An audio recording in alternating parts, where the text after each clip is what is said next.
Fala galera do 7º ano da Escola Cultura Viva, espero que esteja tudo bem com vocês. Bem-vindos a mais essa aula virtual de Geografia. Hoje eu estarei dando continuidade e encerrando a nossa unidade 4 com o tema Vegetação. Da mesma forma que eu fiz na última aula, onde falei de todo o clima da América, falarei também sobre toda a vegetação, desde a América do Norte à América do Sul. Todas as vezes que eu vou falar sobre clima, vegetação, hidrografia e relevo, eu prefiro estar trabalhando de uma forma generalizada, principalmente falando sobre o nosso continente, porque assim a gente tem uma visão ampla e consegue entender por que o Brasil tem uma vegetação, um clima, um relevo tão diversificado. Gente, essa semana eu recebi um pedido muito interessante, né? E eu achei muito legal. Eu recebi um pedido do Vitor Aquino e ele me pediu que eu estivesse utilizando uma musiquinha e sugeriu, né, que eu colocasse essa musiquinha na vinheta que roda aí no início do nosso vídeo. Claro que eu vou colocar e eu espero que você goste, Vitor. Muito obrigado pela sugestão. Qualquer outro aluno também que quiser sugerir, que quiser mandar uma vinheta ou quiser sugerir uma música para ser colocado durante o vídeo, será bem-vindo. Basta aí mandar pelo meu WhatsApp ou então pelo próprio Google Sala de Aula, tá bom? Vamos então ao nosso vídeo, porque está muito legal, tá? Vegetação com vocês aí. Galera, já falei isso, mas vou repetir. Como eu fiz da outra vez, quero falar da vegetação de uma forma bem ampla. Irei falar sobre a vegetação da América de uma forma geral. Começarei então falando sobre a vegetação da América do Norte e posteriormente da América do Sul e darei destaque então à vegetação do Brasil. A América do Norte possui um grande número de formações vegetais. Isso se deve à sua grande dimensão e orientação latitudinal, ou seja, do sentido norte ao sul ou vice-versa. E com certeza, em relação a essa grande orientação, essa grande dimensão latitudinal, que nós teremos diferentes tipos de clima. E conforme já explicado na aula anterior, os climas são a principal influência na formação da vegetação. E é claro que o relevo do subcontinente também exerce um importante papel aí nesse sentido. Gente, vamos começar então falando um pouquinho sobre a tundra. Ela pode ser encontrada principalmente no norte do Canadá. Por quê?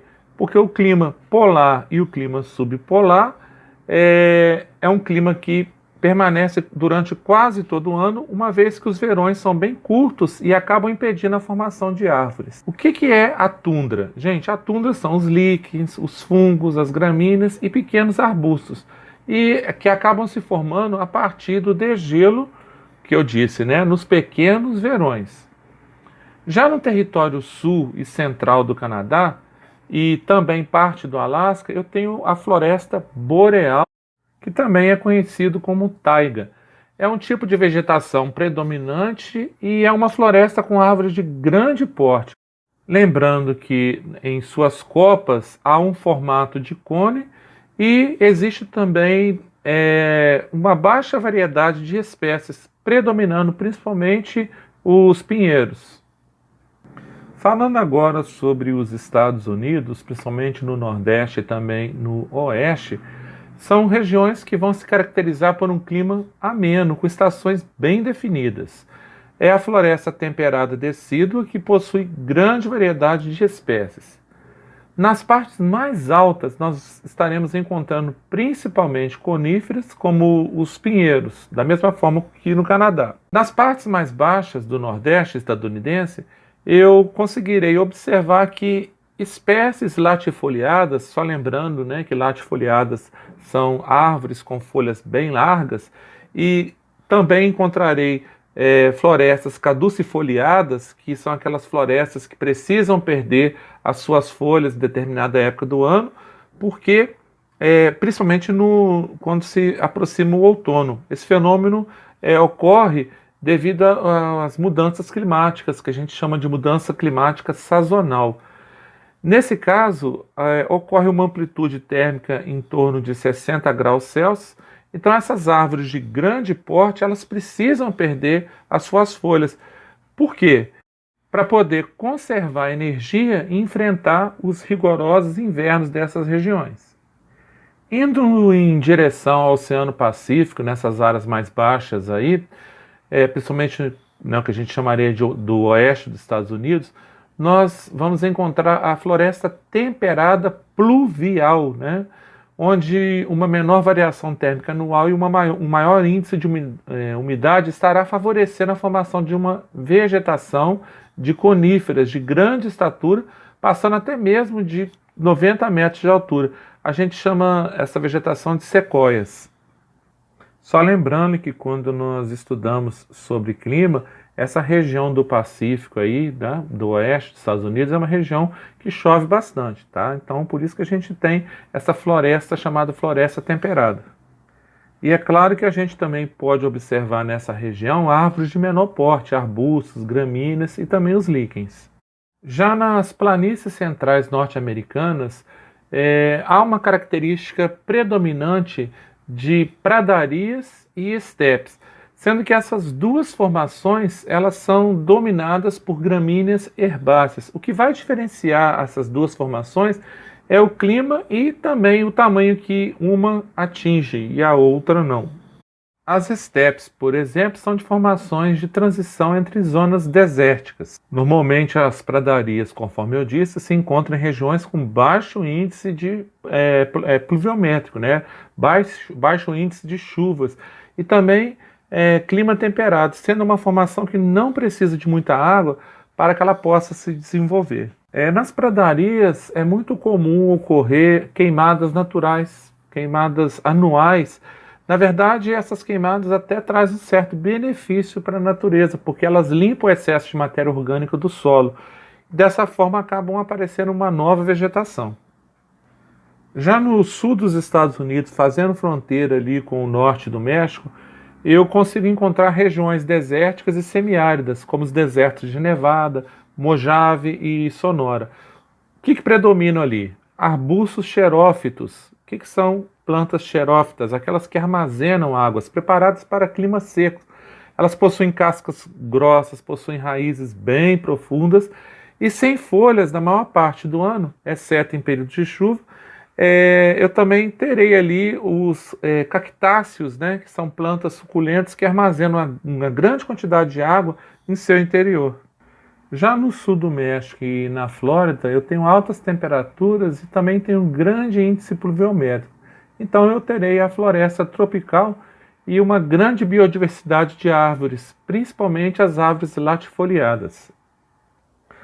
Passei agora para a América do Sul, então vamos dar um destaquezinho aí para a vegetação da América do Sul, principalmente falando um pouquinho sobre o Brasil.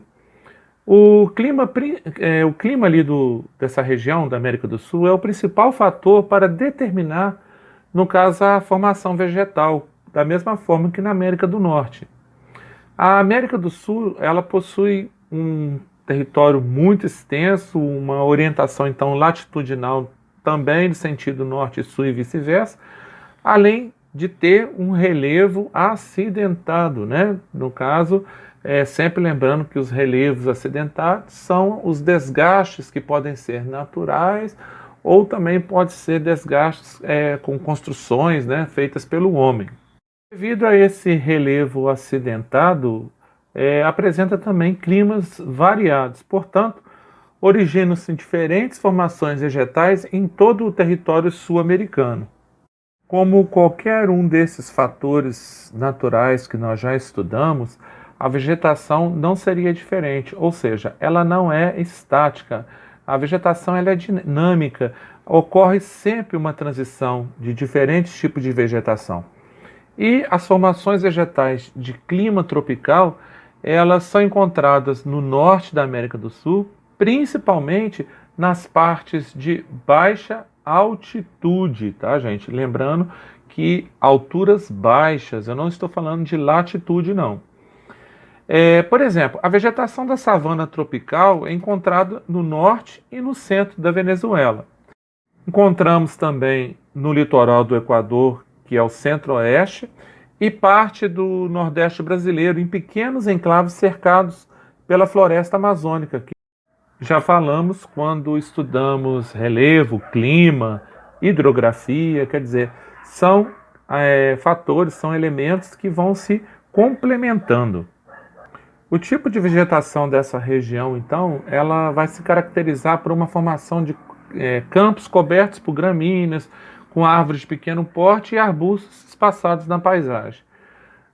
A floresta tropical pode ser encontrada no norte do Brasil, no sul da Venezuela, sul, centro e norte da Colômbia e também no centro da Bolívia. Vai formando aí a floresta amazônica, além do litoral sudeste e sul do Brasil, constituindo então o que nós já conhecemos como Mata Atlântica. Ali nós temos florestas que a gente chamará de ambrófilas, que são extremamente densas, com folhas largas, que é latifoliadas, que necessitam de bastante umidade e não perde as suas folhas. Na verdade, as copas formam um dossel que permite apenas 1% de insolação do solo e divide-se em 3 nichos: o superior de 50 a 60 metros, o médio, mais denso e com árvores entre 20 e 40 metros, e também o inferior, de 5 a 15 metros.